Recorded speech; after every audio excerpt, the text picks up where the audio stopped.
ಪ್ರತಿ ವರ್ಷ ಚೈತ್ರ ಶುದ್ಧ ನವಮಿಯಂದು ಶ್ರೀರಾಮನವಮಿಯನ್ನು ಆಚರಿಸಲಾಗುತ್ತದೆ. ಈ ವರ್ಷ ಏಪ್ರಿಲ್ 6 ಭಾನುವಾರದಂದು ಶ್ರೀರಾಮನವಮಿ ಬಂದಿದೆ. ಲೋಕ ರಕ್ಷಣೆಗಾಗಿ ಮಹಾವಿಷ್ಣು ತ್ರೇತಾಯುಗದಲ್ಲಿ ರಾಕ್ಷಸರನ್ನು ಸಂಹರಿಸಲು ಅವತರಿಸಿದನು. ಶ್ರೀರಾಮನು ತ್ರೇತಾಯುಗದಲ್ಲಿ ಮಹಾವಿಷ್ಣುವಿನ 7ನೇ ಅವತಾರ. ದಶರಥ ಮಹಾರಾಜ ಮತ್ತು ಕೌಸಲ್ಯಾದೇವಿಯ ಮಗನಾಗಿ ಜನಿಸಿದನಂತೆ. ಮಹರ್ಷಿ ವಾಲ್ಮೀಕಿಯವರು ಚೈತ್ರ ಮಾಸದ ಶುಕ್ಲ ಪಕ್ಷದ ನವಮಿ ತಿಥಿಯಂದು ಪುನರ್ವಸು ನಕ್ಷತ್ರದಲ್ಲಿ ಕರ್ಕಾಟಕ ರಾಶಿಯಲ್ಲಿ ಅಭಿಜಿತ್ ಮುಹೂರ್ತದಲ್ಲಿ ದೈವಿಕ ಗುಣಲಕ್ಷಣಗಳೊಂದಿಗೆ ಪ್ರಪಂಚದಾದ್ಯಂತ ಪೂಜಿಸಲ್ಪಟ್ಟ ಶ್ರೀರಾಮನಿಗೆ ಕೌಸಲ್ಯೆಯು ಜನ್ಮ ನೀಡಿದಳೆಂದು ಉಲ್ಲೇಖಿಸಿದ್ದಾರೆ. ನವಮಿ ತಿಥಿ ಸಮಯವು ಏಪ್ರಿಲ್ 5ನೇ ತಾರೀಕು ಸಂಜೆ 7:26 ಆರಂಭವಾಗಿ ಏಪ್ರಿಲ್ 6ನೇ ತಾರೀಕು ಸಂಜೆ 7:22 ಮುಕ್ತಾಯವಾಗುತ್ತದೆ. ಇದರ ಜೊತೆಯಲ್ಲಿ ಅದೇ ದಿನ ಸೀತಾರಾಮರ ಮದುವೆ ನಡೆದಿತ್ತು ಎನ್ನಲಾಗಿದೆ. 14 ವರ್ಷಗಳ ವನವಾಸದ ನಂತರ ಶ್ರೀರಾಮನ ಪಟ್ಟಾಭಿಷೇಕದ ದಿನವೇ ನವಮಿ ತಿಥಿಯು ಬಂದಿತ್ತೆಂದು ಹೇಳುತ್ತಾರೆ. ಆದ್ದರಿಂದ ಸೀತಾರಾಮರ ಕಲ್ಯಾಣವನ್ನು ಶ್ರೀರಾಮನವಮಿ ಎಂದು ಆಚರಿಸಲಾಗುತ್ತದೆ. ಶ್ರೀರಾಮನವಮಿ ಬರುವ ಮೊದಲು ಇಡೀ ಮನೆಯನ್ನು ಸ್ವಚ್ಛಗೊಳಿಸಿ ಮನೆಯಲ್ಲಿರುವ ಹಳೆಯ ವಸ್ತುಗಳನ್ನು ತೆಗೆದುಹಾಕಿ. ವಿಶ್ವಾವಸು ಸಂವತ್ಸರದ ಮೊದಲ ಹಬ್ಬಗಳಲ್ಲಿ ಶ್ರೀರಾಮನವಮಿ ಒಂದಾಗಿರುವುದರಿಂದ ಈ ದಿನದಂದು ಕೆಲವು ನಿಯಮಗಳನ್ನು ಪಾಲಿಸುವುದರಿಂದ ಈ ಹೊಸ ವರ್ಷವು ನಿಮಗೆ ಶುಭಕರವಾಗಿರುತ್ತದೆ. ಹಾಗಾಗಿ ಶ್ರೀರಾಮನವಮಿಯ ಹಬ್ಬ ಬರುವ ಮೊದಲೇ ಭಗವಾನ್ ಶ್ರೀರಾಮನ ವಿಗ್ರಹ ಅಥವಾ ಫೋಟೋವನ್ನು ಮನೆಗೆ ತನ್ನಿ. ಈ ಹಬ್ಬದ ದಿನದಂದು ದೇವರ ಮನೆಯಲ್ಲಿ ರಾಮನ ಮೂರ್ತಿಯನ್ನು ಪ್ರತಿಷ್ಠಾಪಿಸಿದರೆ ನಿಮ್ಮ ಮನೆಗೆ ಒಳ್ಳೆಯ ಅದೃಷ್ಟ ಹಣ ಲಭಿಸುತ್ತದೆ. ಶ್ರೀರಾಮನು ಅಂತ್ಯವಿಲ್ಲದ ಸಂಪತ್ತನ್ನು ನೀಡುತ್ತಾರೆ. ರಾಮನವಮಿಯ ದಿನ ಬ್ರಹ್ಮ ಮುಹೂರ್ತದಲ್ಲಿ ಎದ್ದು ಗಂಗಾಜಲ ಬೆರೆಸಿದ ನೀರಿನಲ್ಲಿ ಸ್ನಾನವನ್ನು ಮುಗಿಸಿ ಭಗವಾನ್ ರಾಮ ಮತ್ತು ಮಾತಾ ಸೀತಾದೇವಿಗೆ ಭಕ್ತಿಯಿಂದ ನಮಿಸಬೇಕು.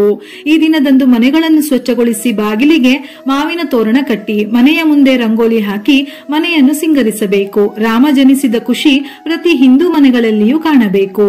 ಪೂಜೆಗೆ ಎಲ್ಲಾ ರೀತಿಯ ತಯಾರಿ ನಡೆಸಿದ ನಂತರ ಸ್ವಚ್ಛವಾದ ಹಳದಿ ಬಟ್ಟೆಗಳನ್ನು ಧರಿಸಿ ಸೂರ್ಯನಿಗೆ ನಮಸ್ಕರಿಸಿ ಅರ್ಘ್ಯವನ್ನು ಅರ್ಪಿಸಿದರೆ ಜಾತಕದಲ್ಲಿರುವ ದೋಷಗಳೆಲ್ಲ ನಿವಾರಣೆಯಾಗಿ ಸಂಪತ್ತು ಲಭಿಸುತ್ತದೆ. ಕೆಂಪು ಅಥವಾ ಹಳದಿ ಬಟ್ಟೆಯನ್ನು ದೇವರ ಮನೆಯಲ್ಲಿಟ್ಟು ಅದರ ಮೇಲೆ ಭಗವಾನ್ ರಾಮನ ಕುಟುಂಬದವರ ವಿಗ್ರಹ ಅಥವಾ ಫೋಟೋ ಇಟ್ಟು ಹೂವು ಹಣ್ಣುಗಳನ್ನಿಟ್ಟು ಅಲಂಕಾರ ಮಾಡಿ. ಈ ದಿನ ಮಂಗಳಕರ ಸಮಯದಲ್ಲಿ ಮನೆಯಲ್ಲಿ ಪೂಜೆಯನ್ನು ಮಾಡಬೇಕು.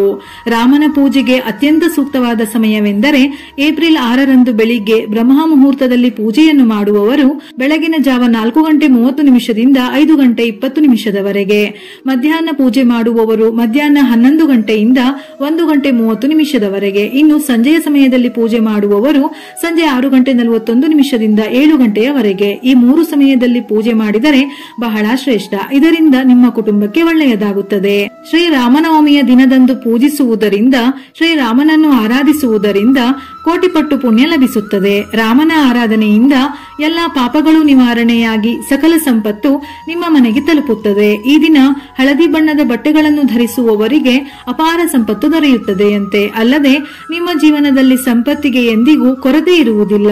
ಹಾಗೆಯೇ ಇಂದು ಶ್ರೀರಾಮನನ್ನು ಸೇವಂತಿಗೆ ಹೂವಿನಿಂದ ಪೂಜಿಸಿದರೆ ವಿಶೇಷವಾದ ಪುಣ್ಯ ಫಲ ದೊರೆಯುತ್ತದೆಯಂತೆ.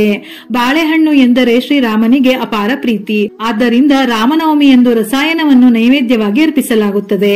ಅದರ ಜೊತೆಗೆ ಕೋಸಂಬರಿ ಪಾನಕವನ್ನು ನೈವೇದ್ಯಕ್ಕೆ ಇಡಲಾಗುತ್ತದೆ. ಪಾನಕಕ್ಕೆ ಸ್ವಲ್ಪ ತುಳಸಿ ದಳವನ್ನು ಸೇರಿಸಿ ನೈವೇದ್ಯಕ್ಕೆ ಇಡಬೇಕು. ಶ್ರೀರಾಮನವಮಿ ಎಂದು ಸೀತಾರಾಮರ ಕಲ್ಯಾಣ ಮಾಡಿದರೆ ಇಷ್ಟಾರ್ಥಗಳು ನೆರವೇರುತ್ತದೆ. ಜೀವನದಲ್ಲಿ ಎಲ್ಲಾ ಅನಿಷ್ಟಗಳು ತೊಲಗಿ ಸಂತೋಷ ನೆಲೆಗೊಳ್ಳುತ್ತದೆ ಎಂದು ಹೇಳುತ್ತಾರೆ. ಶ್ರೀರಾಮನವಮಿ ಎಂದಾಕ್ಷಣ ನೆನಪಿಗೆ ಬರುವುದು ಕೋಸಂಬರಿ ಪಾನಕ. ಈ ದಿನ ಇವುಗಳನ್ನು ಪ್ರಸಾದವಾಗಿ ನೀಡುವುದರ ಹಿಂದೆ ಒಳ್ಳೆಯ ಕಾರಣವಿದೆ.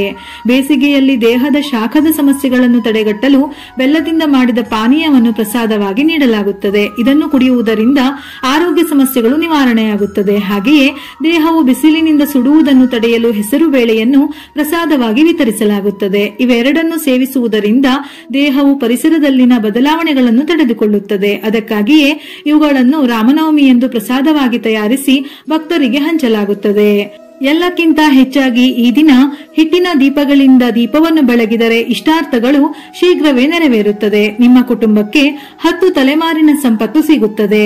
ಶ್ರೀರಾಮನವಮಿಯ ದಿನ ಮನೆಯಲ್ಲಿ ಪೂಜೆ ಮಾಡುವಾಗ ಅಕ್ಕಿ ಹಿಟ್ಟಿನಿಂದ 2 ದೀಪಗಳನ್ನು ತಯಾರಿಸಿ ದೀಪಕ್ಕೆ ಶುದ್ಧ ಹಸುವಿನ ತುಪ್ಪವನ್ನು ಸೇರಿಸಿ ಶ್ರದ್ಧೆಯಿಂದ ದೀಪವನ್ನು ಬೆಳಗಬೇಕು. ಈ ದಿನ ಮನೆಯಲ್ಲಿ ಪೂಜೆಗೆ ಹಾಗೂ ದೇವರ ಮನೆಯಲ್ಲಿ ತಪ್ಪದೆ ತುಳಸಿಯನ್ನು ಇಡಲೇಬೇಕು. ಏಕೆಂದರೆ ತುಳಸಿ ದಳಗಳು ಭಗವಾನ್ ರಾಮನಿಗೆ ಅತ್ಯಂತ ಪ್ರಿಯವಾದ ವಸ್ತುಗಳಲ್ಲಿ ಒಂದಾಗಿದೆ.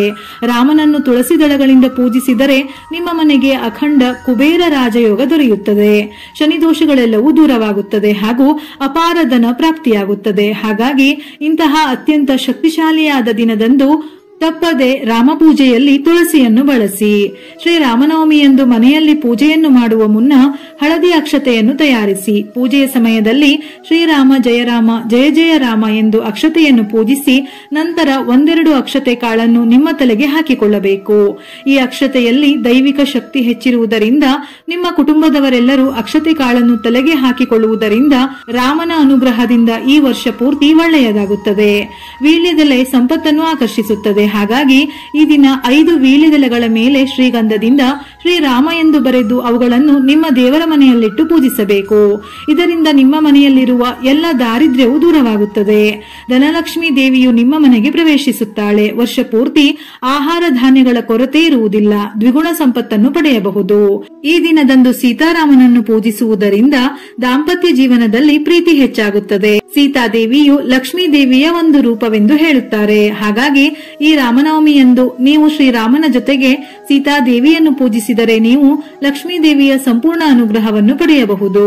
ಈ ದಿನದ ಉಪವಾಸದಿಂದ ಅನಂತ ಕೋಟಿ ಪುಣ್ಯದ ಫಲವನ್ನು ಪಡೆಯಬಹುದು. ಈ ದಿನ ರಾಮಾಯಣವನ್ನು ಓದಿದರೂ ಅಥವಾ ಕೇಳಿದರೂ ಸಹ ರಾಮನ ಸಂಪೂರ್ಣ ಕೃಪೆ ಸಿಗುತ್ತದೆ. ಇನ್ನೂ ಕೆಲವು ಕಡೆ ಸೀತಾರಾಮ ಕಲ್ಯಾಣವನ್ನು ನಡೆಸಲಾಗುತ್ತದೆ. ಸೀತಾರಾಮರ ವಿವಾಹ ಸಮಾರಂಭದಲ್ಲಿ ಬಳಸುವ ಅಕ್ಷತೆಯನ್ನು ತಲೆಯ ಮೇಲೆ ಹಾಕಿಕೊಂಡರೆ ಅವಿವಾಹಿತರಿಗೆ ಮದುವೆ ಆಗುತ್ತದೆ. ದಾಂಪತ್ಯದಲ್ಲಿದ್ದ ಎಲ್ಲ ಅಡೆತಡೆಗಳು ನಿವಾರಣೆಯಾಗುತ್ತದೆ. ಈ ದಿನ ದಾನ ಮಾಡುವುದು ಬಹಳ ಶ್ರೇಷ್ಠ. ಶ್ರೀರಾಮನವಮಿಯಂದು ಮಾಡುವ ದಾನವು ಬಹಳಷ್ಟು ಪುಣ್ಯಫಲವನ್ನು ಪಡೆಯುತ್ತದೆ. ಕೇವಲ 1 ರೂಪಾಯಿ ದಾನ ಮಾಡಿದರೂ ಸಹ ಕೋಟಿಗಟ್ಟಲೆ ಪುಣ್ಯವನ್ನು ಪಡೆಯಬಹುದು. ಭಕ್ತಿಯಿಂದ ದೇವರ ಬಳಿ ಪ್ರಾರ್ಥನೆ ಮಾಡಿ ಮಂತ್ರ ಪಠಿಸುತ್ತಾ ಭಗವಾನ್ ರಾಮನನ್ನು ಧ್ಯಾನಿಸಿ. ಪೂಜೆಯ ಸಮಯದಲ್ಲಿ ರಾಮರಕ್ಷಾ ಸ್ತೋತ್ರ, ರಾಮಾಯಣ, ಶ್ರೀರಾಮನಿಗೆ ಸಂಬಂಧಪಟ್ಟಂತಹ ಶ್ಲೋಕ ಮಂತ್ರಗಳನ್ನು ಜಪಿಸಿ ಅಥವಾ ಕೇಳಿದರೂ ಶ್ರೇಷ್ಠ. ಪೂಜೆ ಮುಗಿದ ಬಳಿಕ ಆರತಿ ಮಾಡಿ ಭಕ್ತಿಯಿಂದ ನಿಮ್ಮ ಆಸೆಗಳನ್ನು ದೇವರ ಮುಂದೆ ಬೇಡಿಕೊಳ್ಳಿ. ನೈವೇದ್ಯಕ್ಕೆ ಇಟ್ಟ ಪ್ರಸಾದ ಮತ್ತು ಹಣ್ಣುಗಳನ್ನು ಎಲ್ಲರಿಗೂ ವಿತರಿಸಿ. ಈ ರೀತಿ ಮಾಡುವುದರಿಂದ ಸಂತೋಷ, ಸಮೃದ್ಧಿ ಮತ್ತು ಸಂಪತ್ತು ಎಲ್ಲವೂ ಪ್ರಾಪ್ತಿಯಾಗುತ್ತದೆ. ರಾಮನವಮಿ ಹಬ್ಬದ ದಿನ ಮಾಂಸಾಹಾರ ಸೇವನೆ ಮಾಡಬೇಡಿ. ಅಡುಗೆಯಲ್ಲೂ ಬೆಳ್ಳುಳ್ಳಿ, ಈರುಳ್ಳಿಯನ್ನು ಸೇರಿಸಬೇಡಿ. ವಿಡಿಯೋ ಇಷ್ಟ ಆಗಿದ್ದಲ್ಲಿ ಮರೆಯದೆ ಲೈಕ್ ಕೊಟ್ಟು ನಿಮ್ಮವರಿಗೆ ಶೇರ್ ಮಾಡಿ. ಇದೇ ರೀತಿಯ ಮನಮುಟ್ಟುವ ಉಪಯುಕ್ತ ಮಾಹಿತಿಗಳಿಗಾಗಿ ಮತ್ತೆ ಭೇಟಿಯಾಗೋಣ.